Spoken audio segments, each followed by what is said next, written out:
we are just about a week away from the expansion draft and the Seattle Kraken, which means teams are starting to make their lists of who to protect. And this coming down now from Pierre LeBrun, who says there's a growing sense that the Predators might leave Matt Duchene unprotected in the expansion draft.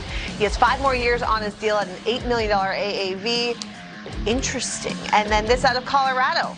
As was expected, defenseman Erik Johnson has officially waived his no-movement clause for the expansion draft per a league source. Colorado is not required to put him on their protection list now for the expansion draft. He still has a modified no-trade clause. Let's start with the Matt Duchene news, since it seems to be the most recent coming out of Nashville. Are you surprised the Preds wouldn't protect him? No, not really. That's another spot they can use for someone else. You look at that contract, what he has coming up. I don't expect Seattle to jump on that one. He's a good player, but that price tag, I think that was a wise choice by Nashville to put him out there, just because I don't think anything's going to happen. They're begging him to take him. I'm sorry, but I mean, $8 million for 5 more years for the production that he has done the last 2 years in Nashville.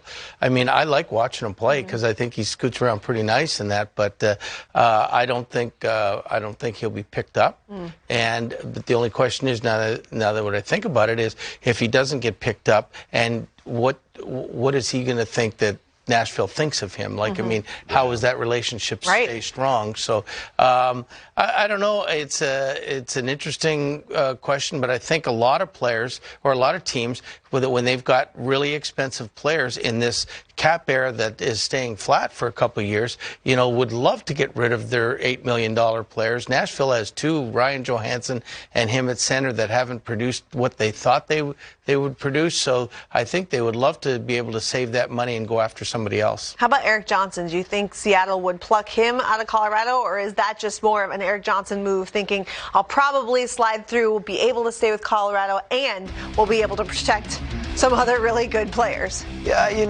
that one might be a little more tempting for Seattle, but you look at the injuries and what he's been through as well, so there's some question marks there. But obviously defensemen, you look at, more importantly, no offense since I'm a forward, but you look at those defensemen, I think a lot of teams really want to choose wisely. We talk about how important it is to have a good top 4 defenseman in this league. You have to have it to be successful. So that one, yes, maybe, but I still feel like that's kind of the same boat as Matt Duchene, where it's a big contract. If Seattle's willing to take it, well, okay, because Colorado's got a couple guys coming up here in a couple years, so they can save the money. But at the same time, they'll be able to protect someone else. Okay, so we're a week out from that expansion draft. It'll be Wednesday, July 21st in Seattle.